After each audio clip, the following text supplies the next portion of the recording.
Yeah.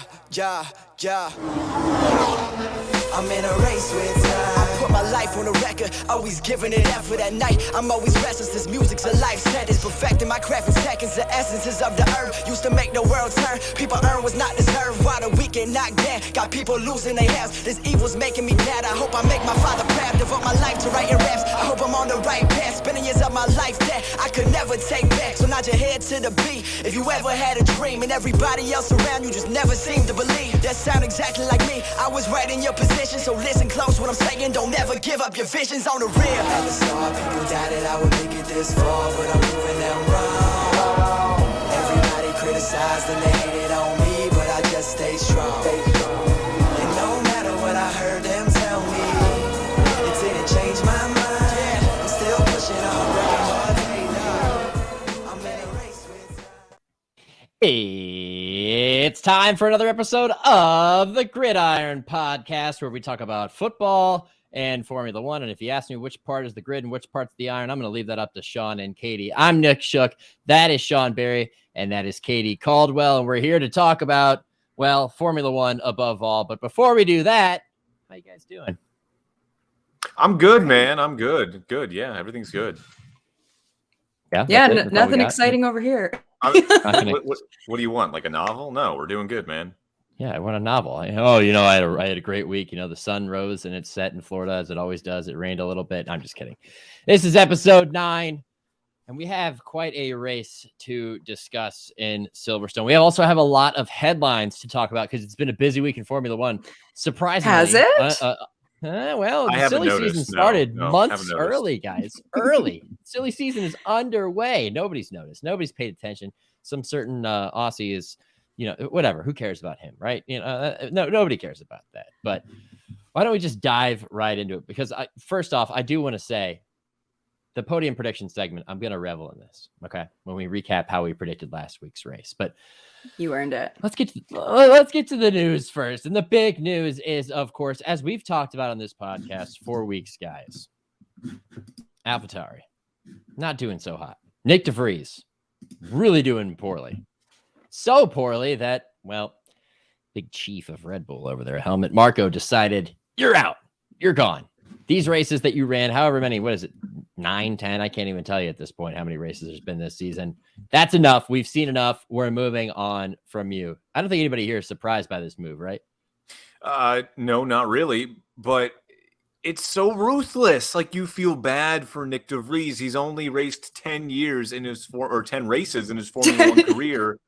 10 years. No, only been 10 years. Give the kid a chance. It's been 84 years. He races 10 races with the worst team in Formula One this year, and they're like, nah, fam, we're good. We're going to put Danny Rick back in the car, which is funny because he had offers in the offseason to go to Williams. Didn't want to go there because he didn't want to be in a bottom feeder team. He had offers to go, open offers to go to Haas, They were just give us a call. Haas, whatever. Where? It's Gene Haas. Who cares? It's probably not Haas.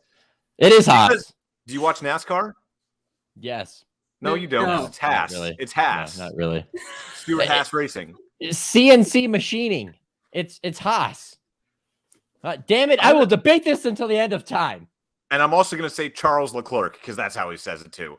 Anyway, he does say Charles Leclerc. No, he doesn't say Leclerc, and it's spelled completely different. And I will die on that hill. It's very annoying. Anyway, back to Nyck De Vries. That's fine. It's sad, but I mean, he didn't show us anything at all.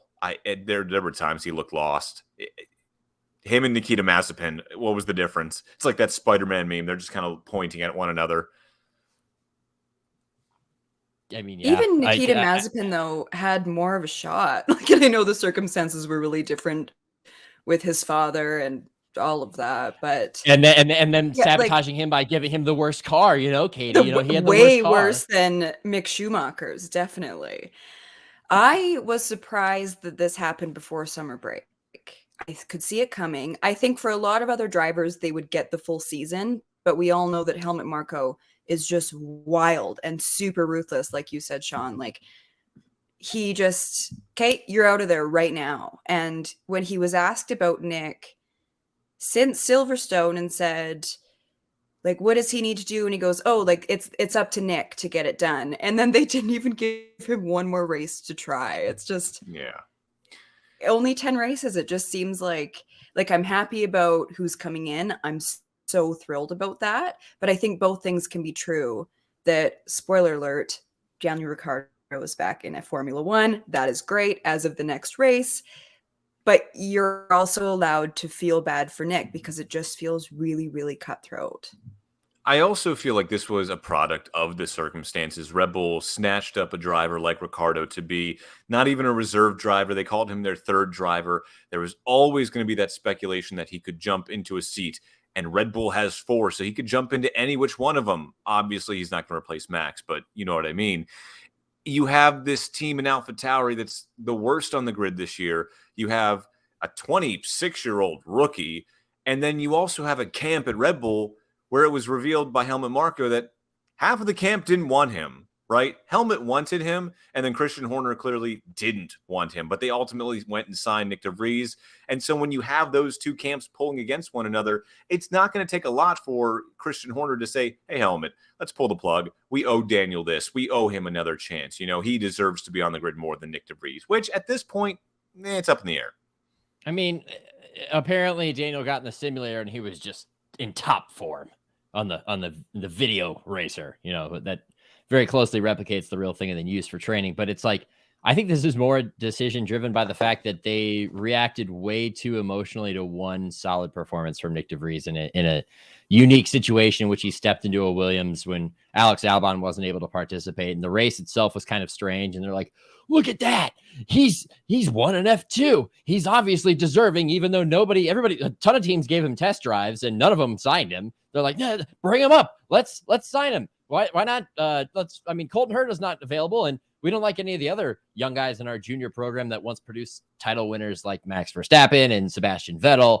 No, let's just go get this kid who 4 teams have already said no to. Let's go get this kid, throw him in the car. I mean, we shouldn't be surprised by this. He was not good. He had one good race. There wasn't enough evidence to say that he was going to be effective. It's just that, is this so, like you said, you know, it's the worst team in the grid and everything else, but like, is it a product of the car or of him? Because I think it's more him. I mean, Yuki Tsunoda outdrove him basically this entire season. And he's in his 3rd season with the car and the team. That's true. That's a good point. That is fair. You're not wrong. You're definitely not wrong there. I sense a bit of defense. Sean, are you a defense lawyer? I could be. Objection, Your Honor. I'm not honestly, I'm not sad to see Nyck De Vries go. It was one of those things. I'm glad we can now go, okay, Daniel's back in F1. Shocker. Surprise, surprise. Let's move on. And now at the same time, well, I was going to say, you know, Checo doesn't have to, you know, look in his rear view mirrors often to see if Daniel is right behind him with, you know, a piece of piano wire. But that might not still be the case, because for the rest of the season, Daniel is going to be compared, maybe not to Checo, but to definitely Yuki, to see how they're going in that AlphaTauri.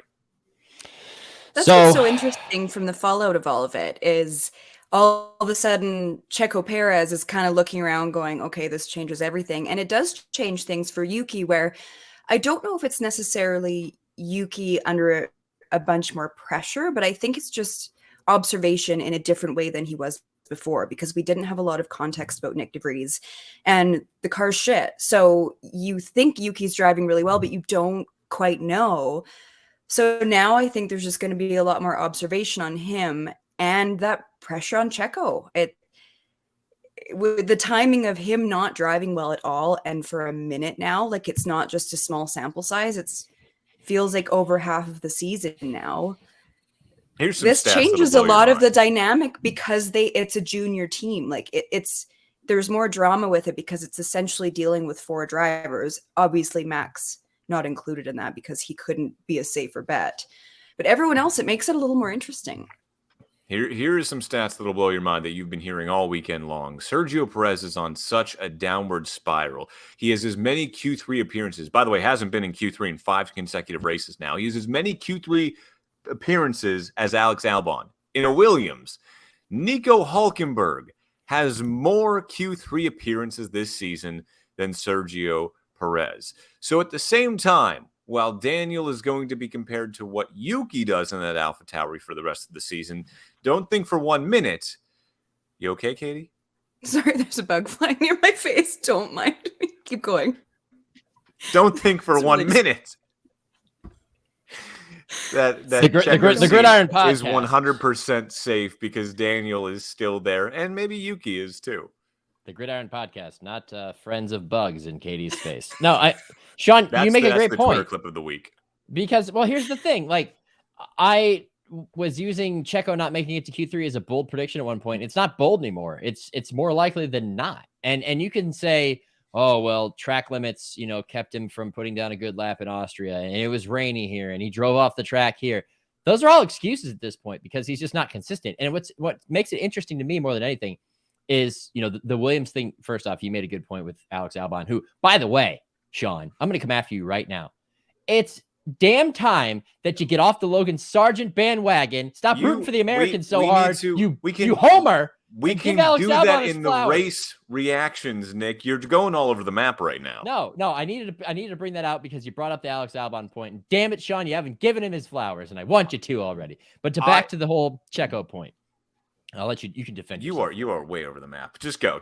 We'll do that in race reactions. My God. Who taught Speaking you how to of flowers, produce? I think Danny Ricciardo needs to be giving some flowers to Alex Albon because his appendix is the reason that we're all here right now. That is true. The dominoes, how they fall. But the Checo thing, I think it's interesting because it almost increases the pressure on him, as crazy as that sounds. Because if you look at AlphaTauri, like they could, whatever they're going to be named post this year, because they're going to change branding, they could realistically go back with Danny again. But what this really is an audition. It's an audition for Red Bull. Now Christian Horner can say, hey, Checo's under contract. That's not even a thing, but that can change. You could buy him out if you think that Danny's the better. If Danny drives his ass off for the remainder of the season, you think they're not going to take a hard look at him? Like, if he's even somewhat competitive and he outdrives Yuki, you think they're not going to take a close look and think, maybe he's the better guy and drive him with Max and pair them up again so they can crash into each other like they did years ago? I just think everything's on the table now. It adds to the whole interest of this entire thing. So, but more importantly than anything, F1, well, maybe not anything, but for marketing purposes, which everyone complains, F1 is becoming more about the spectacle and less about the competition, i.e., Apex GP, APX GP, Brad Pitt showing up on the grid last weekend shooting a movie. I think that having Danny back's great for the media. I mean, he's an infectious personality, good looking guy, funny, great marketing tool for F1, even for a lower level team. I mean, they're going to be following him all week. They're going to produce packages that'll be all over YouTube.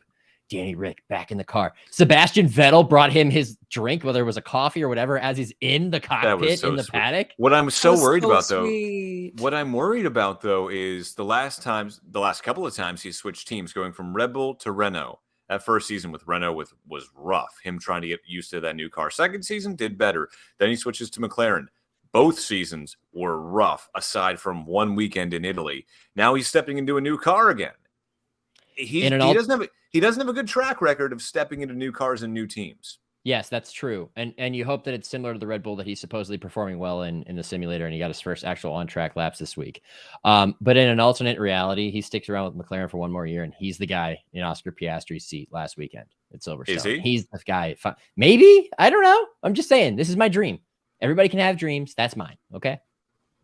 All right. We good with that? Yeah. All right. So we have a reason to look forward to the next race, of course. We also have a reason to look back at Red Bull and wonder, deep down, is this a sign of things changing or of Red Bull realizing, oh, man, we need to reinvest in our junior program? Because this whole elevation of AlphaTauri to sister team obviously flopped, and they don't have a viable answer to replace a guy like Nyck De Vries right now. Not somebody that they feel confident enough to throw him in the car. And that's very unlike them. And I think that points back to them saying, hey, we're going back to the junior team. We're going to be a different name, everything else. It's almost like they recognize this and everything just kind of came out of order. Like they said, hey, we're going to go back to being a junior team. We need to develop drivers. But now, just for the meantime, Daniel Ricciardo is going to be in the car because I guess we want a closer look at him too, which, as the lower third says here, how about Marco? What are you doing, brother? What are you doing, man? You're just letting quotes fly? You're just ripping your own driver a week before you fire him? Keep some of that stuff close to the vet. I mean, it's great for entertainment, but keep that in-house, man. You're getting a little messy. I don't think he knows how. I don't think he's ever known how. It's that European mindset of having no filter whatsoever. None. Like, and I saw a video from Silverstone where there's people celebrating and then there's a photographer standing there taking photo or video, doing their job. And he's like leaning into them and pushing them out of the way. Like he just rubs me the wrong way in every single way. I just think he's super rude and abrupt and just a bit of a dick. He might be having some senior moments though. Oh, there's the term, senior moments. To answer your question, though, Nick, Red Bull does have still a pretty strong junior driver program. They have Liam Lawson, who a lot of fans, as happy as they were to see Daniel Ricciardo back on the grid, they kind of wanted that seat of the junior team to go to someone that, needs to be in F1 and needs to get some reps in F1, not someone that has already had an entire career in F1 like Daniel Ricciardo. So Liam Lawson, a lot of people wanted to see him in. And then you have someone like our Estonian Yuri Vips, who last season got into trouble for saying a racial slur. He had an equal shot at being in that car too. If he, didn't say a racial slur. He blew it. So they still do have a strong, junior program. It's just that right now, I think they just, I don't know. Is this kind of a marketing move, or is this them trying to cover all their bases in case Checo continues to spiral? Well, and I think Logan makes a good point here in the chat because he said something that I think could come true. Daniel might out-qualify Checo, to be honest. I mean, based on what we've seen from Checo in the last month, you're not wrong. In that car, I don't necessarily see that being true. I don't think this is going to keep happening for Checo. I just really don't. It would blow my mind if he did this for 3 more races in a row. It feels like it can't be sustainable, but then I also felt that way coming into Silverstone. So what do we know? John, anything to add? No? Not in the AlphaTauri. No, I don't see that happening unless, again, like something happens where Checo's lap time is deleted or something like that. Those AlphaTauris, they don't qualify well. Have a little bit of race pace sometimes where, Yuki is always hanging around 11, 12, 10, something like that. But they're last place on the grid for a reason. It's just the worst car on the grid right now. Another point from Logan here that I think is also accurate with the whole marketing side. Over under 4.5 Danny episodes on Drive to Survive this season. Hitting the over on that one. I had someone text me as soon as the news broke that, Netflix, that Drive to Survive was going to start the season with a shot of Daniel Ricciardo. They were going to make the entire thing about him, someone who wasn't even on the grid for half the year. Hey, I mean, it sells. He will be one of the biggest stories of the season. I can't imagine any other silly season moves that are more shocking than this one. Like in the group text this morning, when Nick, I think it was you that text, Nyck De Vries officially out, and I responded, "Announce Daniel Ricciardo already, you cowards!" And then they did. Like, I was half joking. I didn't really expect it. I was thinking maybe Liam Lawson. It seemed pretty wild that it was actually Danny Rick. And with him being such a big personality, with it being way earlier than summer break, I just think this will be one of the bigger stories of the year. It should be too. It should be. Well, he's won 9 races, It's a year that hasn't had a ton of excitement, at least at the front of the grid. So Lando, though. I beg to differ, Nick. The front of the grid is getting pretty exciting. In fact, if I may for a second, speaking of giving some flowers, I have no flowers, but I do have some champagne. Oh, wow. So, where do you get that? What is that, leftover from New Year's? There we go.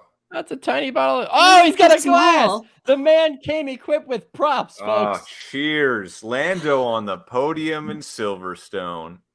Oh, yeah. That's a great Tastes like second place. Well, I mean, if you ain't first or last, but traditions. All right, Valtteri. Sean's going to be taking nude photos in the river next time we talk to him. Hey, nobody need to see that. I think Valtteri would support it. Oh, he would. He'd tell him to get in the sauna after, too.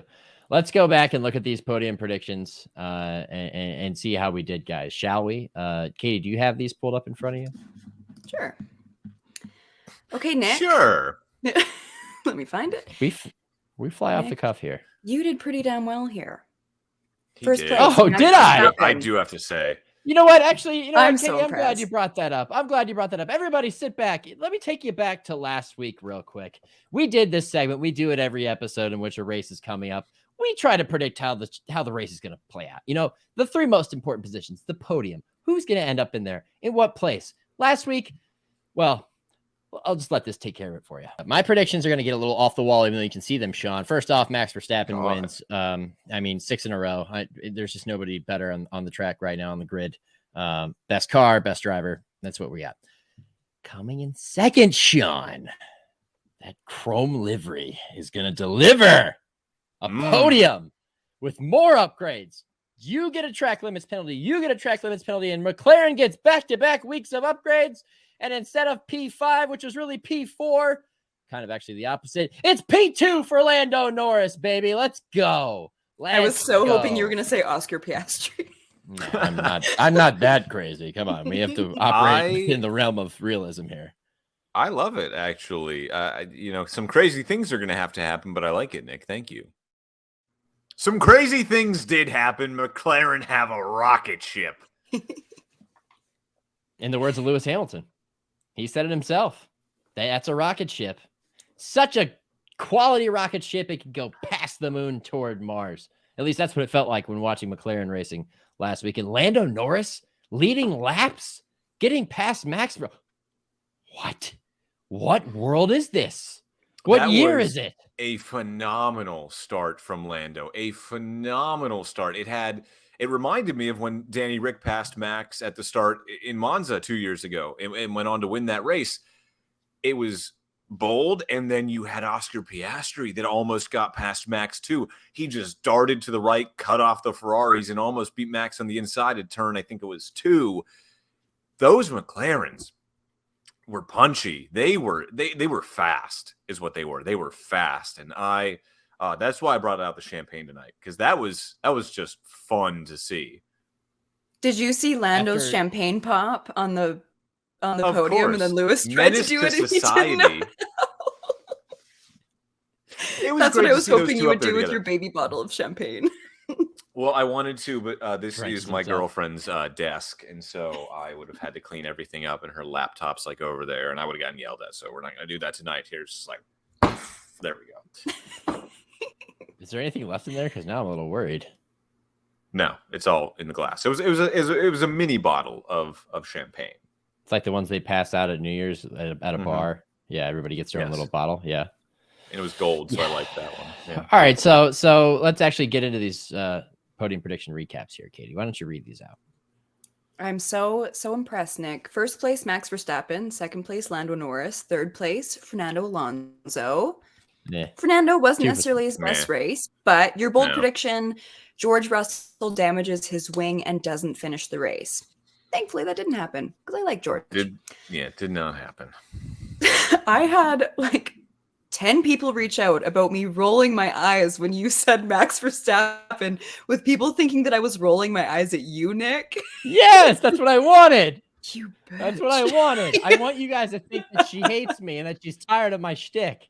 Unfortunately, I do really like Nick as a friend. Okay. And then my comment about Oscar, that made me look real bad too, because Oscar, not easily, he was pretty close to that podium. I was just so excited about McLaren that whole weekend. If it wasn't for that damn safety car. Thanks a lot, Lance. Finally, Lewis benefited from a safety car in this economy. He deserved it. If anybody needs he deserved that one. Yeah. Yeah. I will Logan very has happily give that to Lewis.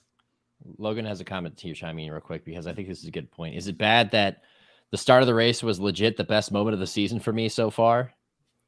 No, but at the same time, I mean, that should give you some excitement towards the rest of the season. We're still not even halfway through the year. And, we have cars now catching up to Red Bull a little bit. Don't think they will. But you have to think, the odds are not with Red Bull to win every single race this season. Like, someone's going to have to win at some point other than Red Bull. Maybe it's McLaren. Oh, actually, here's a good that ties into this next comment here from Big B, our good friend here. My prediction: nobody with a win this season wins the next race. Well, that's the No. opposite, really. Sean says maybe that actually, I mean, Red Bull's won like Every all of race. them. So Every race. The only two people that have won races this year are Sergio Perez and Max Verstappen. Yeah. So hey, we've seen craziness in Hungary before. Monaco We without have. the walls, I'm taking the excited. field, maybe not the worst idea, especially if it rains. Then we get chaos and carnage at turn one. You know, that could be fun as well. So, all right, Katie, Sean, your predictions. Go ahead, Katie. So, Sean, your predictions were first place, Max Verstappen. Good job. Yeah. Brackets, copy, Yeah. paste, repeat. P2, Checo Perez, and third, Fernando Alonso. So, way off. You know, I think, Almost. yeah, way off, way off. My bold prediction, too, was that Logan Sargent finishes in the points. I was wrong about that. And, Nick, I know this is what you were saying earlier about give Alex Albon his flowers. I never said he wasn't going to finish in the points. I think if you go back in last week's podcast, I said, we might actually have two Williams in the points because I know Alex is going to be up there. I assumed he would be up there. I already gave him his flowers. I didn't think I needed to give them to him. But Logan finished P11. He was one place off the points, and he was in the middle of Aston Martins and Ferraris with a Williams. So you also have to kind of give him maybe not a full bouquet, but a flower or two, because he has definitely improved over the last few weeks. I think he's had his two best races to date. Well, I think that he's probably deserving of a rose from the Bachelorette or whatever, but at the same time, almost only counts in horseshoes and hand grenades. Okay, so like P11 gets the same points as P19. None, zero, nada. So it is interesting though that you're almost taking a points finish from a Williams for granted at this point. I think that shows how far they've come in a relatively short. I amount of agree. time. Yeah, It's a brand new world. It's a great, bright future with Williams being semi-competitive. Like every time I see Albon into Q3, every time I see Albon in the top 10 in a race, I'm happy. My heart is warm. Like this is a team that not only was in the back of the grid for years, weren't even close to the next driver in front of them. That's how bad they were. They've taken significant strides. I love to see it. I just feel like want more love for the guy who's doing the best of the two. And I feel like there are 20 drivers on this grid. You could find a reason to dislike 19 of them. But for some reason, not Alex Albon. Like, does anyone actually root against him? I don't think so. Like I said, you can think of reasons to root against Max. You can think of reasons even to root against Sergio because you might hate Red Bull. Lando, Oscar, because he displaced Danny Rick. You could think of a million different reasons to hate 19 of these drivers on the grid, but not Alex Albon. Like, you just want to root for the guy. Yeah, it's true. It's very true. I totally agree. Another helmet Marco being messy moment was, I think he accidentally revealed that Albon's contract is till the end of 2025, and Williams hadn't released that information. They just said multi-year contract. Like I said, senior moment, man. I at this point, I really think it is. He's reached that age where he's like, F it. He's at the quarter. Haven't zip we with all? no shirt.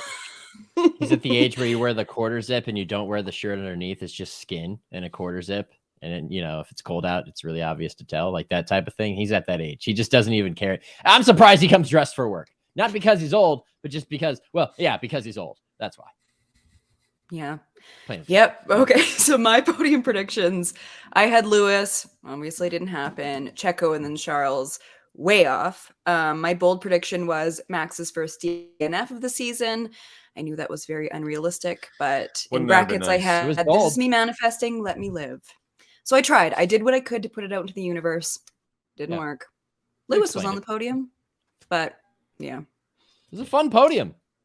That It was a was. fun Yeah. podium. It was a fun episode of Max Verstappen's podcast in the cool down room. I love those memes. Those He are was the asked too. He was asked too at the press conference after. Is it getting confusing to, or I don't know how it was phrased. Is it weird to see all the carnage behind him? Knowing that he's not a part of it. And his answer was, "It's a bit confusing actually because I never know what's going on or who's going to be there with me at the end." And that's kind of fun. Like, yeah, we know who's going to win the race, but at the same time, the rest of the podium is anyone's guess. The rest of the top 10 at this point is anyone's guess. That I being love said, that we go on. no, go ahead. I was just gonna say, I love that we knew that he was watching the TV screens while he was racing, because he goes, Ferrari just pitted. Should we change our strategy? And they're like, hell no. No. Don't you worry about No, dude. Speaking of, Ferrari sat on their face again. Oh my, again, they've gone back to their old ways. This is a moment of silence for Ferrari and Ferrari fans. I'm sorry. Like, it's gotten to the point where like Charles and Carlos are eventually going to be like, I don't even want to be on this team anymore. Like, the prestige of Ferrari is very quickly melting away because they just cannot get out of their own way. And the thing is they still have a semi-competitive car. It's just that all these things, it's like in football, you got to stay healthy and you got to win a few games and a couple things got to go your way in order to make the Super Bowl, right? You got to have a good team. Well, like in F1, you got your engineers got to be on point and your strategy has to be on point. Your driver's got to be good and your car's got to be good. And all those things are good in different moments, but they're never good together with them. And it's just like at this point, You just don't even take them seriously. When you see them on the podium or you see them battling for like maybe threatening for a win, you're like, oh, look at that. They remembered that they're kind of good. Oh, good for Williams finished ahead of both Ferraris this week. That's all you need to know about their race. Yep. If it's not reliability, it's strategy. If it's not strategy, it's something the driver did. And even if one of them is doing okay, it seems like it's never going to be both of them. It just feels like as a team, they're just still so far behind when these other constructors are really making big, big leaps. Yeah. This is where we play the curb music or like the Price is Right fail sound right here. Just brum, brum, brum, like it's just terrible. All right. Is that everything that we got from the grid this week, folks? Are we doing hungry at all? Yeah, let's look ahead to it. I don't have I was going to say, yeah. Are we doing next week? Well, we got time. Yeah, we got time, actually. Yeah, it's not a race week. No race this weekend, so. Yeah. Well, look ahead next week. That's a reason for you to come back. I do have one question, though. I have one final question. With all the craziness that's going on behind Max at this point, which of it is here to stay? That's what I want to know, because at different times this year, we have said the Aston Martin is for sure the team to beat behind Red Bull. Then it was, Ferrari is definitely the team to beat behind Red Bull. Oh, wait, no, now it's Mercedes. And now, out of nowhere, the team that started in last place for the first couple of weeks of the season, McLaren, now look head and shoulders above everyone else behind Red Bull. Sean, I'm going to give you the answer you want to hear based on your attire, and that's McLaren. And the reason is that car is damn good. Like, it's so good that you got other drivers saying, wow, that thing is fast. Even Max was like, that car's pretty competitive. Like, no car has matched up with Red Bull this year. That's the first time another car really went toe-to-toe with them and gave them a run for their money. Even at the finish, what was it, 3-second difference at the end between first and second or something like that? Like, that's legitimate. That's not that far off. That is the window to win races is open for them. So I think that's what's here to stay. It's disappointing to see Aston kind of take a step back. It's been a few races now since that's been the case. And Mercedes, it seems like, especially with Lewis, it's week by week. Like, they haven't gotten their setups right or something. Like, Lewis, we know the car is bad. Please drive it, in Austria, a fast-paced track where guys are flying off the track because of, breaking limits because of how fast it is. Suddenly the Mercedes can't steer. Like, he's just like, I can't steer, and these tires are wearing and my brakes aren't good enough and everything else. They're just not consistent enough. So I think if we pick out of those three teams right there, it's McLaren. I think it's definitely McLaren. And maybe, summer break comes, maybe Aston shows up with some developments that, some improvements. But again, Aston is still the son of Tracing Point. Like, they copy Red Bull's car as best they can, and they did, and it was competitive for a while, but they're gonna have to get their photographers out because they're behind again. So yeah, I think McLaren's the pick. I love to hear it. That's exciting to me is that teams aren't done bringing their upgrades for the rest of the season, and there are a lot of teams that are very track dependent. So every week you don't necessarily know, outside of Max and Red Bull. But that's what I said last week, because I've almost had to watch this season with the asterisk in my mind of, okay, Max will do his thing in the front, and then pretend that that's just the F1 season behind Max. And it is pretty interesting because, like we talked about Williams, how they're super good where there's a ton of straight line speed, but then in a place like Monaco, they might not be as good. Like, that's what I find really interesting is that some teams might continue to bring more upgrades and then jump out front like that. Like, I didn't expect that leap with McLaren. I didn't expect that leap with Aston Martin at the beginning of the season. I think it is cool that there are still more upgrades to come, and we don't know what they're going to look like, especially on different tracks that are really suited to that team. And here's the other thing, too. Oscar Piastri didn't have all the upgrades that Lando had. Yes. He was right there with him. I watching that race, and you're right, Nick, I noted at the end, even though it was like kind of like a 13-lap shootout to the end there after the safety car, Lando wasn't too far behind Max. And that's what kind of makes me think, ooh, you're right. This isn't just because McLaren's at Silverstone and they're normally good there. This car can now fly. So I'm cautiously optimistic for the rest of the season. Go get them. There were two battles at the end of that race that I was watching closely. One was Piastri and Lewis. Just like first off, watching Lando make sure he could hold off Lewis, and then hoping like, catch up, Oscar, catch up. Let's make this interesting. Another couple of laps, and he would have. Yeah, and then the other one was Albon and Alonso, because there was like 3 laps where Albon was like 0.3 back, and I'm like, come on, get to a straight line. Your car's better there. It's terrible everywhere else. But it didn't happen. But I mean, the midfield is fun. Like we can accept that Red Bull's going to win it all, and that's fine. But there's still reason to watch. Yeah. Thank you, McLaren, for giving us the reason to watch. All right, let's transition here, folks. Let's shift gears, as we're known to say. And before we do, a reminder, if you're enjoying what you're watching or hearing, well, no, you're watching right now. You'll hear this later on Spotify and whatever Amazon Podcasts is and Apple Podcasts. Make sure you stop and give us a review. 5 stars if you love us. Any less, I guess that's fine too. It helps us promote the show and continue to grow. And tell your friends to come hang out with us, where you can get involved, participate in the show. Now it's time for everybody's favorite segment of the week, folks. I get excited for this every time. We have a good one. We have a good one this week. Yeah, well, it's time. It is time for America's favorite game show, in which 2 hosts gang up on the third, put them in a position of discomfort, and test their knowledge all at once, remotely from across different parts of North America. This contest is known as... Do you even know?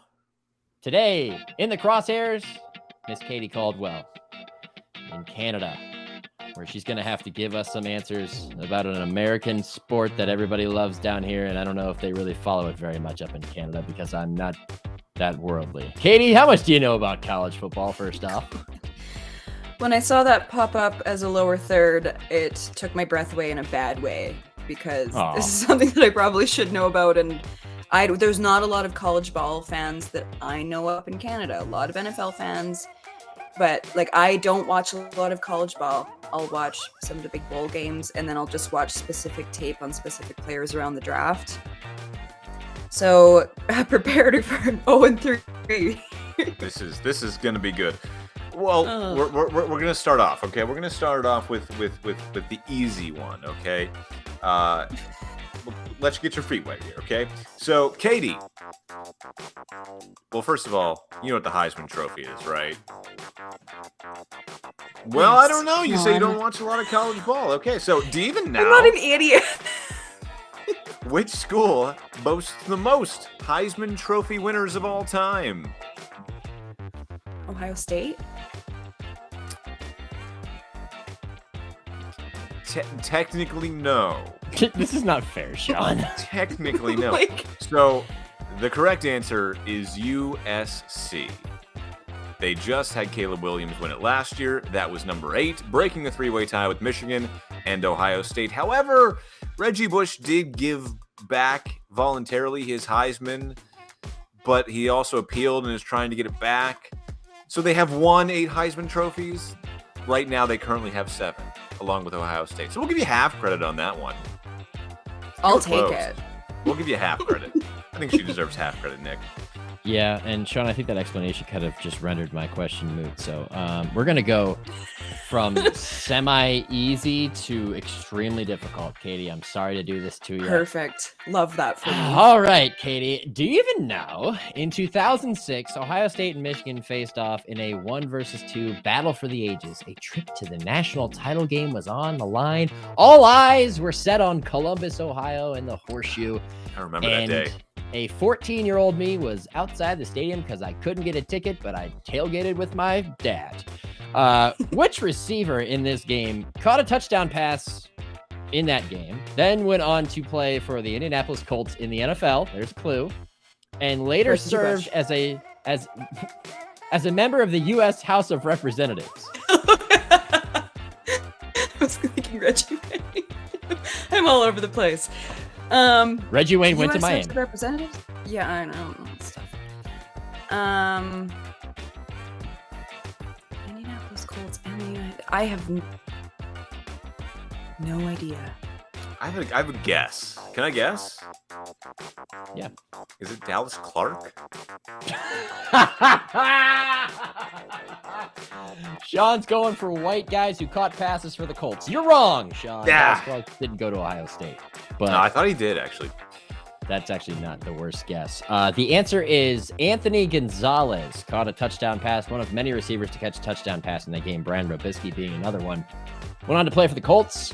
Had a cup of coffee with the Patriots, i.e. practice squad, preseason form, that type of thing before retiring, and served in the U.S. House of Representatives from some district in Ohio for 4 years. So there you go.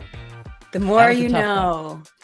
All right, we kind of blew past the easy category, so I will give you a bonus one here, Katie, for the easy category. Great. College football is Can't more than wait. 150 years old, but do you even know which two schools played in the first ever college football game? Ooh.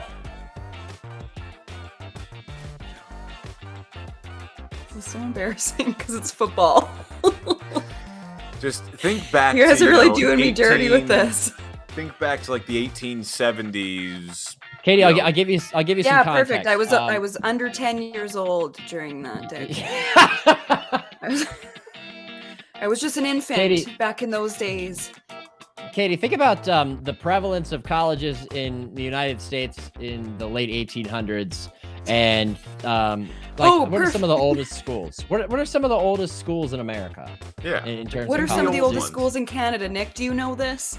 No, I don't. I couldn't name a single school, but let's St. Ivy League, Katie. Go Ivy League. Catherine's.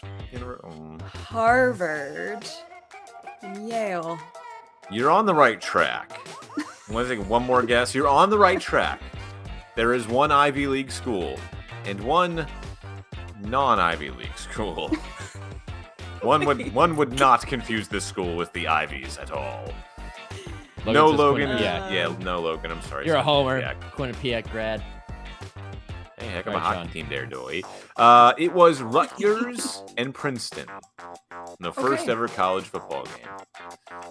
All right, last one. Today, my friends. We're still going. Last one. Oh, dear God. Yes, last one. That was your the bonus. That Yeah, was the so early bonus. last one. Here you go. Last one. And if you've been paying attention over the last year that you've been podcasting with us, Katie, this should be a breeze. Every year, Akron and our alma mater of Kent State play in a rivalry game. The winner of that game gets a trophy shaped like what? What is the I trophy remember shaped Nick- like? Ah, see, yes. I remember Nick. It was the cold open on the podcast, wasn't it? Yes. What is the It's also the trophy name shaped like? of a very popular country No. song. Want to take a random guess? Guys, I'm sinking here. I feel like I'm in a pool and my Guess. arms are broken. Throw out a guess. Anything. It's a random shaped The object cheat that's ball. the what? Kumi says a beer can. That'd be great. This is That so would be great. painful. Katie, the legend states that a certain vehicle got stuck in the mud somewhere near Buchtel College, later known as the University of Akron, and said component of vehicle was used as the trophy.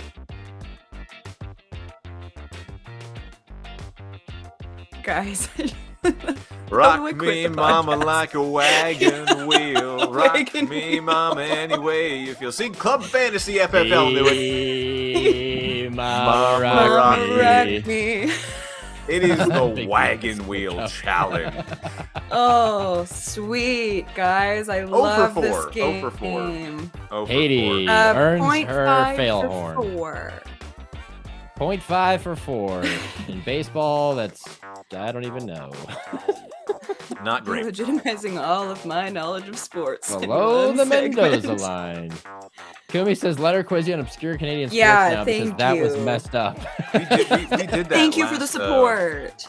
We did that, what, 2 weeks ago, 3 weeks ago? Kumi, I got Canadian put to the sports. test with tennis.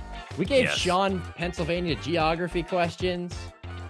That didn't do was terrible. unfair. I do agree with that one. Tennis people know. I thought that you'd do okay with tennis, and it's Wimbledon. College football people know. in I'm America, not people. not worldwide. Just That you're is the hat. I'm- You're the hat of America. Come on.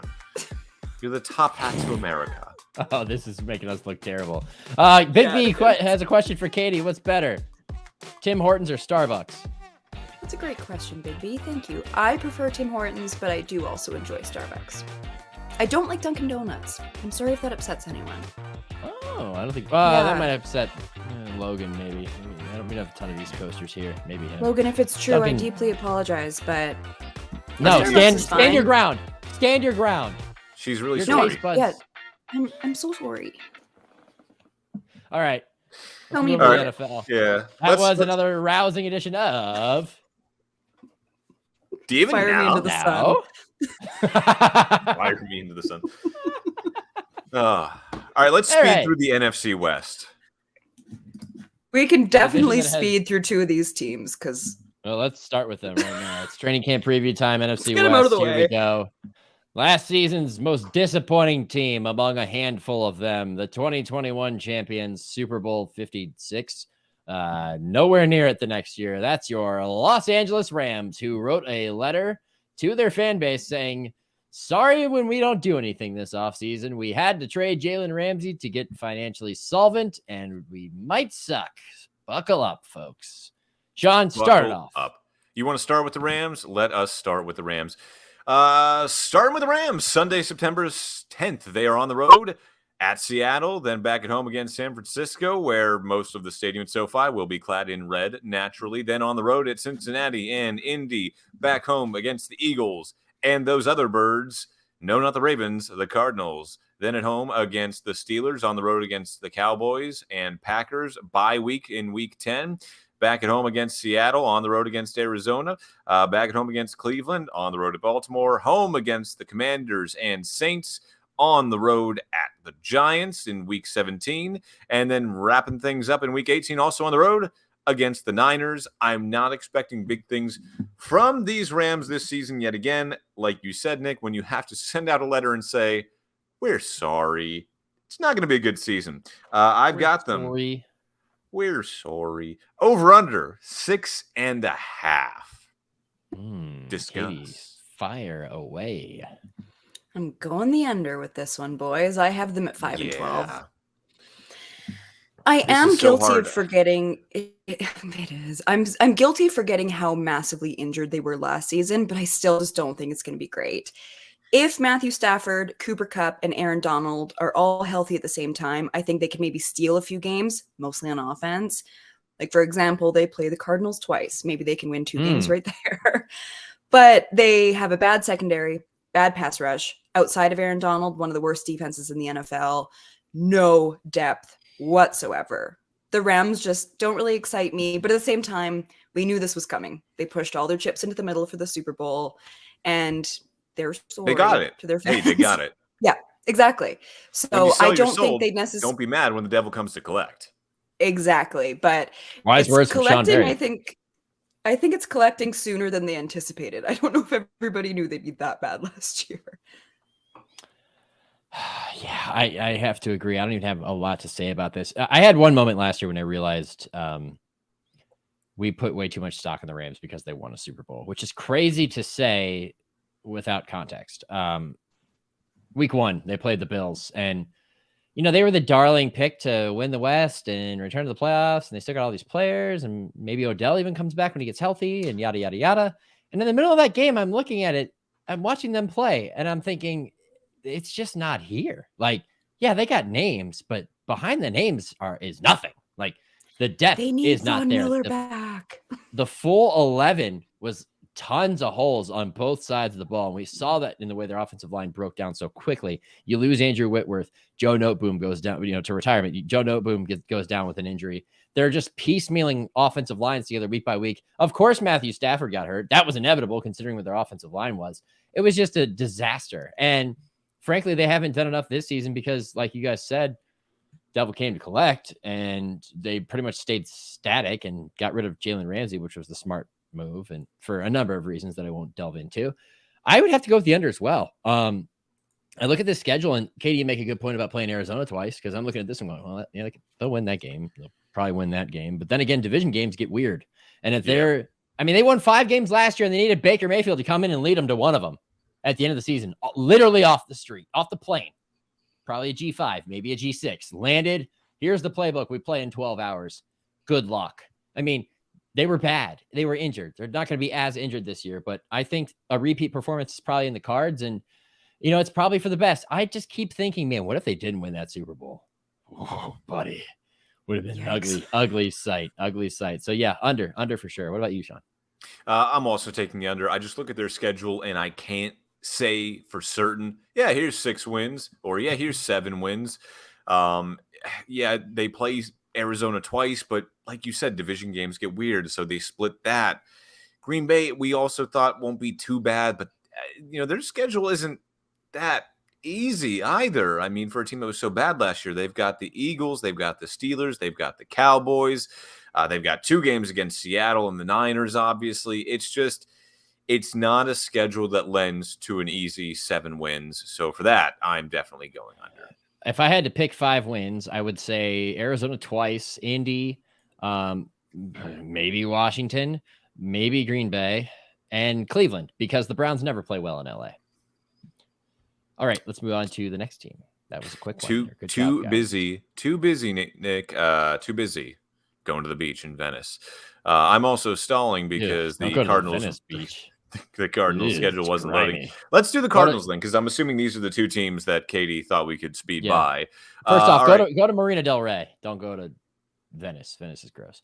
All right. Thank you. The Cardinals, Sean. All right. The Cardinals schedule starting off week 1 on the road at the Commanders, followed by a home game against the Giants, home against Dallas, on the road against the Niners, L, at home against Cincinnati, L, then on the road against the Rams and Seahawks, back at home against Baltimore, on the road against Cleveland, back at home against Atlanta, on the road against the Texans, back home against the Rams, on the road against the Steelers before heading into their bye week, week 14, then back at home against the Niners, wrapping up the season on the road at Chicago, on the road at Philly, and then back home against the Seahawks. As bad as the Rams were last year and as bad as I think they'll be this year, the Cardinals look even worse. I'm going for over under 5.5. Katie. Way under. I have 3 and 14. Unfortunately, yeah. I think we're looking at the number 1 overall seed right here, or number 1 overall pick in the draft right here. Vastly different there. The vibes with that team, as the youths would say, are just truly horrendous. And it's not just the players on the field, which is horrendous. There was the homework clause that came out. The jerseys are really bad. It just feels like... I forgot about that. Everything about the Cards is so bad right now. As the kids would say, there is no Rizzy with the Cardinals. I don't think I used that phrase right. You're doing amazing, Sean. I'm trying. I love that for you. I love that for you. I think this is a season, though, where they're just thinking about next year's draft. I don't have a lot to say about the Cardinals because I try not to think about them. Cliff Kingsbury just took a job at USC, correct? Yeah. They're thinking about USC. That's all they're doing. They are thinking about Caleb Williams in their colors and moving on from Kyler Murray, because I think that bridge, I don't know why they signed him after all that bad blood. I really don't know why they signed him to all that money, because at the end of the day, they're not going to be able to trade him. I don't think anyone's going to want to take on that contract, but they're going to have to cut him. So, yeah, I think we're looking at the worst team in the league right here. So I'm definitely going under. I also have him with 3 wins, Katie. Nick, I'm assuming you would agree. Well, Sean, they don't have a quarterback because Kyler's hurt and he's going to be hurt for most of the season. And we can spend the entire 3 months updating Kyler and Jonathan Gannon, the new head coach, Cleveland St. Ignatius graduate, by the way. As you know, we could spend all that time listening to him say, hey, Kyler's working his tail off. I mean, we've already done it a lot. He's working his tail off. He's dedicated. He's rehabbing, but you can only rehab so fast. And, as much as I love Colt McCoy and I admire how he stepped in moments of need and been semi-serviceable, the ceiling is lowered when you don't have the best player on your team. And it's funny because you're right, Sean. It's a beautiful tragedy in the NFL when a new front office and new head coach and coaching staff come into power, because suddenly all those guys that you thought this team was tied to, they're no longer tied to. Look at Tennessee. They drafted Will Levis a year after drafting Malik Willis because Malik was so bad. And the new GM in town said, I didn't draft him. He's not my guy. I think the same thing could happen in Arizona with Monty Ossenfort and Jonathan Gannon. They didn't draft 2 quarterbacks in the first round in back-to-back years because the second one was preferred and they liked him more and he was better, like Cliff Kingsbury and Steve Keim did. They didn't draft any of these guys except for the new ones that they selected in April. So they're not tied to him at all. And if you end up with the number 1 overall pick, Caleb Williams, provided he doesn't get hurt or somebody doesn't pass him, is probably the guy. And you're moving on. But it makes for a really interesting year because Kyler's not going to play for most of it. And if he does come back, what's he doing? Playing for his job? A job that he just got signed and paid a ton of money for and told to, stop playing so many video games for. I mean, it's a crazy dynamic that I think is doomed. It's set up to fail. It's just going to be a bad situation. I think they're going to be terrible. Hard under. Clearly, the Cardinals write sins, not tragedies, Nick. From Club Fantasy FFL, meanwhile, Gannon isn't the answer at head coach. Signed, an Eagles fan. Countersigned, the Gridiron Podcast. PPS. How long's the guy going to last? Yeah, exactly. Moving on, let's go to the Seahawks next. Katie, I'm going to lean heavy on you here for this one. Okay. Starting off with their schedule, week 1, they're at home against the Rams, then on the road against the Lions, back at home against Carolina, and on the road against the Giants. Early bye week for the Seahawks, week 5. Yikes. The rest of the season is going to be a marathon. I know. I always hate an early bye week. I hate it. Unless you are truly that banged up. But by week 5, you hope you're not. Week 6, they're on the road against the Bengals, back at home against Arizona and Cleveland, then on the road against the Ravens, back at home against Washington, on the road against the Rams, back at home against San Francisco, on the road against the Cowboys and Niners. So they're seeing the Niners twice in 3 weeks. Look at the all right. Listen to this gauntlet. Week 12, San Francisco. Week 13, Dallas. Week 14, San Francisco. Week 15, Philadelphia at home. Yikes. And then Huge finishing yikes. off the season, the final month, you've got a week 16 matchup on the road against the Titans, back at home against the Steelers, and then on the road against the Cardinals, who might already have the number 1 overall pick at that point. So hard yikes there, though, for that late season stint. I have them, though, still over under. I'll give them the benefit of the doubt. 8.5.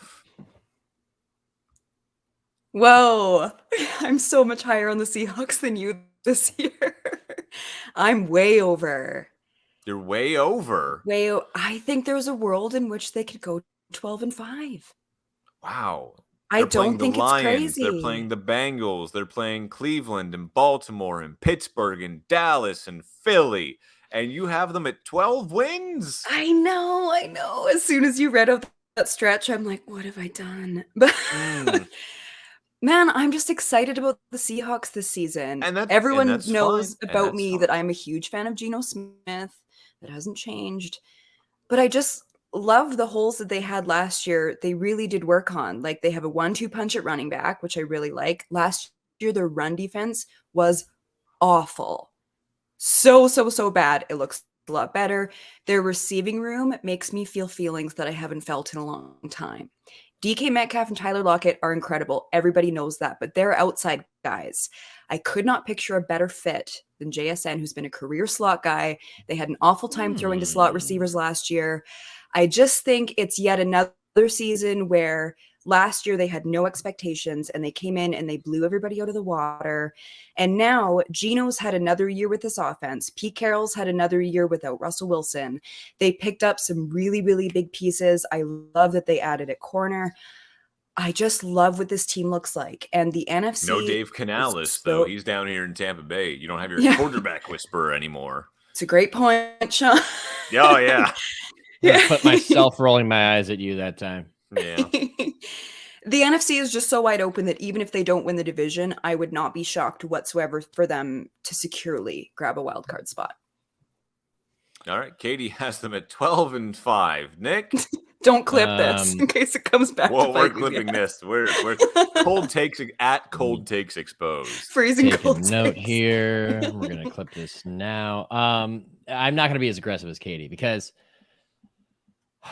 I am conflicted. I like the way the schedule sets up. I think you can go 3-1 in your first 4, 4-2 in your first 6, maybe 5-2. I mean, even Club Fantasy FFL, he thinks that they could conceivably start 6-1, but how they play on the road will be a big factor for them. And they typically struggle in LA also. I actually accidentally clicked that, but we'll leave that up there anyway. I think that you look at this schedule, we play the schedule game, we do the preview, and I'm not a big fan of playing the schedule game necessarily just because you can be so off the mark because last year is last year and this year is a new one.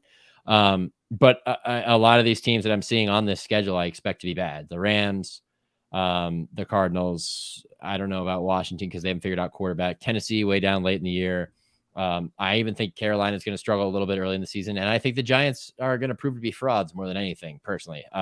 So again, they get the Browns in Seattle. So I don't trust the Browns when they hit the road. And that's probably because, me watching the Browns my whole life, there's a little bit of hurt there that's coming out or whatever. But I see a lot of winnable games. It helps that you play in a division that has 2 terrible teams. And yes, the Rams, as we just discussed, are a terrible team and are going to be so until they prove otherwise. So you got 4 wins in the book right there. 3-1 in the worst possible scenario. But I also think about this team, and at this point last year, I was like, I went on a Seattle radio station last year, or maybe it was Vancouver. It was probably Vancouver. Over under, Nick. I didn't ask for the Great American Novel. No, listen, Sean. I said they could win 5 or 6 games. They're going to be a cellar dweller, and they won 9. They made the playoffs. But are they better than 9 this year? That's my biggest problem. I'm still hitting the over because 9 is their benchmark. That's where I expect them to be. But I don't know about 12, maybe 10 or 11. That's probably the move. All right, Nick's taking the over. Nick, I agree with you. I have him right at 9 wins, so I'm also taking the over. I've got him starting 3-1, then wins against Arizona, Cleveland, Washington, the Rams again. Then they're going to go on a bit of a slide because that is a very, very tough month versus San Francisco twice, the Cowboys and Philadelphia. But then I've got them winning 2 of 3 down the stretch. Possibly then, Pittsburgh on the road, week 17. You kind of figure both of those teams are going to be fighting for at least a wild card spot at that point in the season. So that might be a pretty good game. That could be bumped to Sunday night or Monday night or Saturday night at that point. That might be fun. So yeah, I've got them at 9, possibly 10. So I'll also take the over. Interesting transition here. Does that make you happy, Katie? Yes, it does. Okay. I appreciate that. Thank you. There we go. Thanks for asking. We weren't saying they're bad. We're just saying 12. I know. Yikes. Well, 12's a lot. 12 is a lot. Hey, shoot or shoot, man. Hey, let it fly. Let it rip. Whatever. If you watch the Barie, you get that. Club Fantasy FFL makes a good point here. If San Francisco can't figure out quarterback, Seattle could take the division easily. That's actually a great segue. That's a great point because we are moving on to San Francisco next. I don't know what the early part of their season is going to look like because you got to figure for at least a couple of weeks, they're going to have Sam Darnold back there. I'm sure Christian McCaffrey is just so happy to see his old quarterback in San Francisco. Starting off, though, they are on the road against Pittsburgh and the Rams the first 2 weeks of the season. Then they're back at home against the Giants and Cardinals and the Cowboys. Then on the road against Cleveland and Minnesota. Back home against the Bengals. That'll be a fun game, assuming maybe Brock Purdy is back then or Trey Lance, ? Again, it's what Club Fantasy FFL said. We don't know who's going to be quarterback at this point early in the season. Week 9 is their bye week. Week 10, they're on the road at Jacksonville, then back at home against Tampa Bay, on the road against Seattle and Philly, back at home against Seattle, on the road against Arizona, back at home against Baltimore, on the road against Washington, and then back at home against the LAR. This defense, however, is so good, probably the best in the league pound for pound. We've seen Sam Darnold succeed when his defense can carry him, i.e. late last season in Carolina when they had a shot to win the NFC South. I will cautiously put them at over under 11.5. Whoa! That's not Whoa. an indictment on their quarterback play, but just how good this defense is and how good and how well constructed and coached this team is. Change my mind. Do you want me to start? So I have the under, but I have 11-6. Okay. So no question, they have superstars all over the place, offense and defense. If Brock Purdy was healthy and had a normal offseason, I would have them winning the division, no question. Like Club Fantasy FFL said, the QB situation worries me. I hear what you're saying, Sean. They do have an amazing defense. I wonder if maybe there could be a bit of regression on defense. They lost some guys in free agency. I think Steve Wilkes will do really well replacing D'Amico Ryans. I think it could also be hard to match what he's able to do with that group. He's such a creative guy. I just don't know for certain that they're going to be exactly what they were. Like, they are in their window. They're a really, really good team. But sometimes you can regress a little bit, and that's okay, especially in the NFC. And you don't need great quarterback play when you have Christian McCaffrey and Elijah Mitchell back there either. I mean, This is a really, really good team. Nick. And Kyle Shanahan. Like, he's shown if there's a system where you don't necessarily need to lean on the quarterback like a lot of other systems do, it's him. Now, that being said, you do need a quarterback on the field, as we saw in the NFC title game. Club Fantasy FFL chiming in. Their talent, even with mediocre quarterback play, should be good for 9 wins. The line was 11.5, sir. Nick, what do you say? Sean, you're putting me in a tough spot. Nick, what do you say, man? I know you're not a gambling man. I know you can't gamble, but if you had to, 11.5. Let's not speak in hypotheticals here. I'm not going to walk that line. I mean, they won 13 games last year, and they did it with 3 different quarterbacks. The first thing I think of is we just believe that Brock Purdy is going to come back from this elbow injury and be the same guy he was. This is a guy that was Mr. Irrelevant. Nobody expected anything from. And suddenly we just expect him to come back and be Aaron Rodgers on a year-by-year basis. Like, what about a potential sophomore slump? What about if Sam Darnold's not good? What about if Trey Lance has to play and is good or isn't good? Like, there's so much up in the air that putting them over 11 feels aggressive. It feels risky, but they're also in a division with a lot of winnable games. They play a tough schedule, but I see a chance for a good amount of wins. I mean, Tampa, New York, I'm just dumping all over the Giants tonight. My God, Minnesota, Washington. There's a bunch of games that they can win outside of their division as well. Does quarterback matter? I don't know. It matters to most every other team. I don't know how much it matters to this team. Is the defense as good as expected? I also don't know, because as Club Fantasy FFL said, losing to Miko will be huge for them. I have a hard time saying they're to win 12 games. But you're thinking about it. You said 11.5? I said 11.5. A wild card last year in the NFC was 9-8 and 9-7-1. I'm going to go under and say 11. That feels right to me. 11 with everything that they're going to have to deal with. I say 11, and it's going to be another hell of a coaching job by Kyle Shanahan, which he's done so much at this point that we shouldn't question anything he does. I just don't know if it's going to be as perfect or as near perfect as it was last year. My head is telling me under. My head is saying 11. And his heart says way over. But baby. my heart says over, because I don't want to bet against Kyle Shanahan and the defense and the defensive line and the running back room. Give me the over on the San Francisco 49ers. I just found it funny that you mentioned Christian McCaffrey and Elijah Mitchell in the same breath.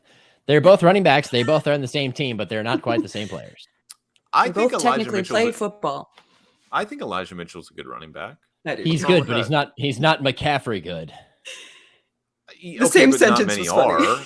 Not many are. I mean, I think at the same time, if you want like more of a downhill running back, you're going to hand it off to Elijah Mitchell. And if you want to pass a little bit more, then Christian McCaffrey's your guy. I think they are able to spread the ball out a little bit more because of that. Watch them line up in the freaking wing tee next year. I mean, they could with Juszczyk. Katie, this is not a slight to you, Sean, either. But Katie, I'm going to bring you up to speed real quick. Sean is a good fantasy football player. Very good. he's speaking like a fantasy football player when it comes to Elijah Mitchell. I'll leave it at that. All right. I am. He won me a title 2 years ago. Anyway. I also happen to be pretty damn good at fantasy football. Thank you very much. As a multiple league winner. Looks like somebody's going to get invited to the league, Sean. Time to see Katie v. Sean. I'm in too many. Don't invite me to anymore. I'm in too many. No. Do you want my team? Because I don't want to be in any. I don't want to play fantasy football anymore. It's my job. I don't want to. It's too much. It's too much. It's too much. Why do I have 4 fantasy football teams this year? Get me out of here. Yeah. Rough. All right. It's time for the final segment of the day. Hate it or love it. We start with the hate traditionally. Katie, what's your hate? Guys, we got to talk. I thought about bringing this up in the group chat, but I wanted to save it for the pod. I feel sick to say it out loud. I hate that I am gently, slowly warming up to who Max Verstappen is as a person. Whoa! I don't know what's going on. I'm not proud of it. It makes me feel sick that I've just said this out loud. I understand. I understand. Last year, I was very vocal about my feelings about Max Verstappen. As a racing fan, I still am very frustrated about how the season is going with him out front. But he's starting to have a few little moments where I'm seeing him warm up as a person a little, and he's being a little cheeky and being a little funny. And I hate that it's working for me. Easy when you have no competition and you can be cheeky whenever you want. Your real character comes out when you're challenged. I fundamentally agree with you. You know who we haven't seen a lot of this year, or like at all? His dad. Which makes it much easier to like Max Verstappen. But I also yes. It makes me respect him a lot more seeing where he came from. Like, unfortunately, through no fault of my own, I'm learning more about who he is and was as a person growing up. And then he's doing cheeky little things like saying, I had an incident, and then looks over at Lando and laughs.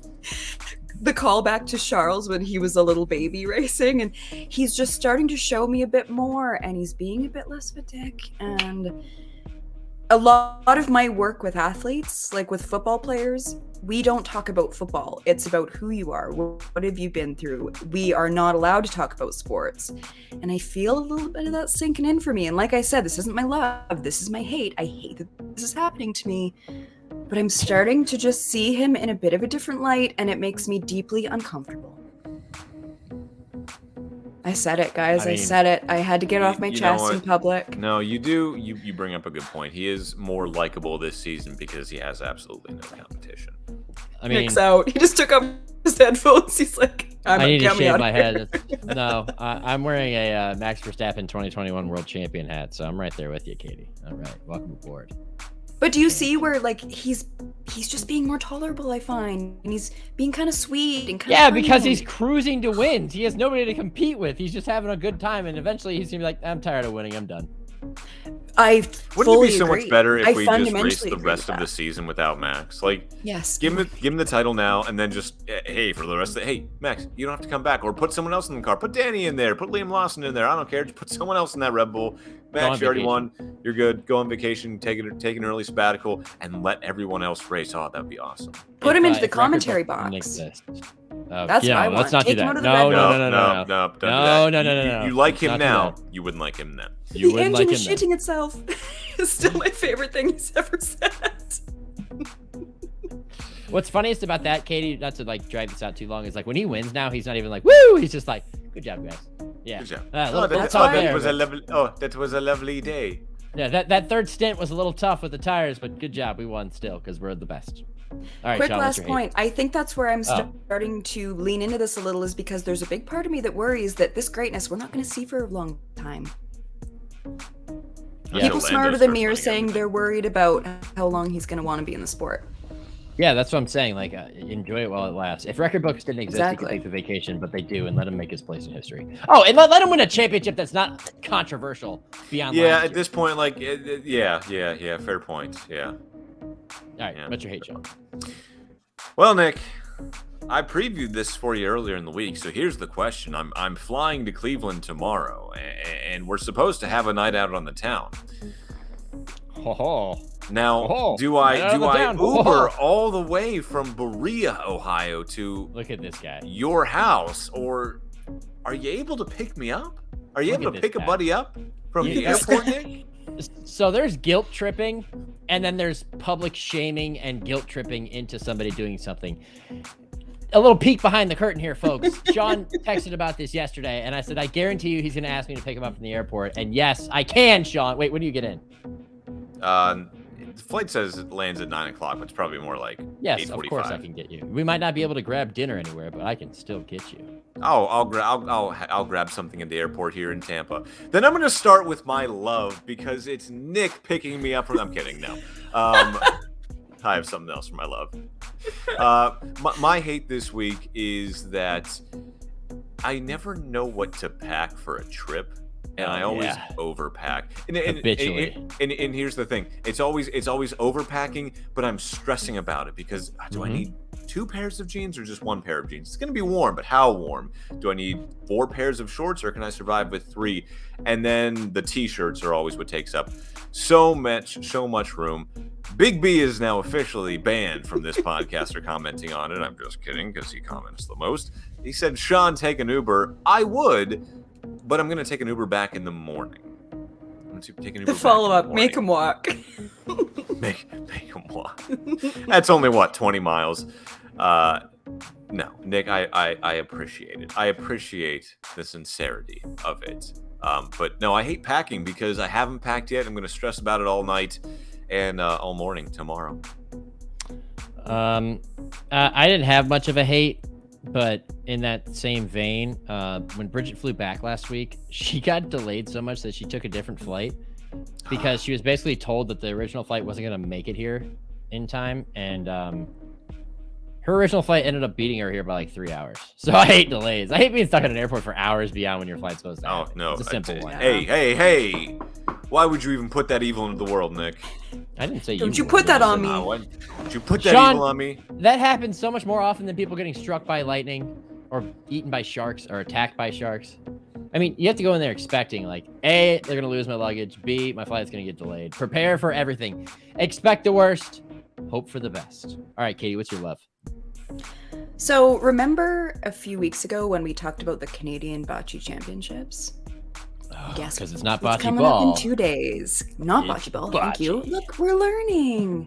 Yay! We are 2 days away from July Fest, the Canadian Bocce Championships, and I am team captain yet again on Team Boats and Hose. And she's warming up her shoulder for the rolling and tossing and whatever they do in It's this a sport. 2-part where you throw with your right arm and then you have a drink at all times in your left hand. So I might be having a few adult beverages over that weekend. But if you guys need me to shoot any content for the pod, I'm happy to give you a nice 11:30 p.m. Friday night check-in from Nationals. Katie, I don't know. I am going to badger you for those. Yeah, no, seriously. Take video. Turn your phone sideways, remember. I don't know how well-versed you are in, any of the stories that I've ever done, but I would love to do, a story on the Canadian Bocce Championships if I could only fly up and do that. Because it would be... the whole story would just be tongue-in-cheek, and I would, make it a point to, focus on the alcohol part of it. Oh, man. What about a live podcast next July Fest at Canadian Bocce Championships during race week? Team Gridiron Podcast. Hey, everyone. Teamwork making the dream work. I'm Katie Caldwell from the Bocce Championships, and this is Sean Barie live from the Canadian this July is the Fest. Gridiron Podcast. Oh, wait, this isn't a microphone. This is a beer bottle. Excuse me, folks. Gee, in the bottom, I'm drinking sangria. I see it going flawlessly for us. But that is my love. We are July Fest. Eve. Guys, this Nick is and I my do tend favorite to weekend record content when we're inebriated. Oh, yeah. That's a tradition unlike any other, folks. Amen Corner's got nothing on me and Sean in the streets of some city at 4 a.m. with a Subway sandwich, face open down on the pavement. We're lamenting the fact their bars have closed. All right, Sean, what's your love? My love is that McLaren finally looked like they have figured something out. I don't know if they have figured it out, but they have figured something out. And like we said earlier, it doesn't look like that's track specific or that this is one-off. It looks like they have something going for them, and maybe they're competing for wins faster than we all thought. So that is my love, to finally just see the team I root for at the front competing for something consistently. Hopefully. Sean Barie, fan of the Pittsburgh Steelers and the Pittsburgh Penguins. He doesn't know what it's like to watch a winning team. They didn't make the playoffs this year. Oh, poor Sean. The pain. No. The tears I've shed. The Pirates are his only out. That's it. And they're only 8 games under 500. Yeah, Carlos Santana hitting walk-offs and doing dances. That's right. Man. Slam Tana. You're welcome. Too bad you didn't enjoy him in his prime, although it kind of looks the same as it did then.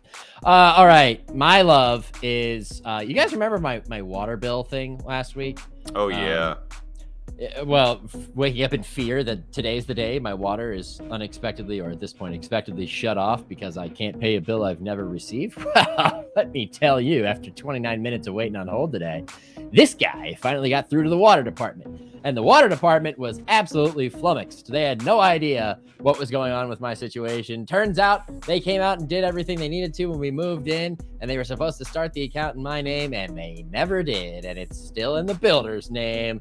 And I'm getting free water for 2 months, and they told me it's not my fault. It's up to them to update everything and not me. So keep the H2O flowing here. We live next to a giant freshwater lake, and I'm not paying for it. We just hear the water running in the background the entire podcast out of principle. It's like, yes, look at this. Free water. This is amazing. Hear that, honey? That's free water flowing. Yeah, go ahead. Warm that shower up. Yeah, get it to just the right temperature. We ain't paying for it. Yeah, go ahead. Yeah, it's fine. All right. This has been, on that note, episode 9 of the Gridiron Podcast. It has been a fun one, a long one, longer than I thought. Probably my fault, is usually. Just like the endings are too long. One of you take it away. This has been episode 9 of the Gridiron Podcast. For Katie Caldwell and Nick Shook, I'm Sean Barie. And as always, like, subscribe, share, leave us a 5-star review. And if you write a nice review, we'll even read it out at the beginning of each podcast. Didn't borrow that from Matt and Tommy at P1 at all, but it's a good idea. So, I mean, hey. Hey, let Katie. Copyright is anything. Let Katie do the tagline. Go for it, pass Katie. That part to her. Katie, go for it. Do it. Don't do this to me. I don't know what the tagline is. This is when I just sit back. For Katie back. Caldwell and Nick Shook, I'm Sean Barie, and as always, keep life in the fast lane. Playoffs? Playoffs?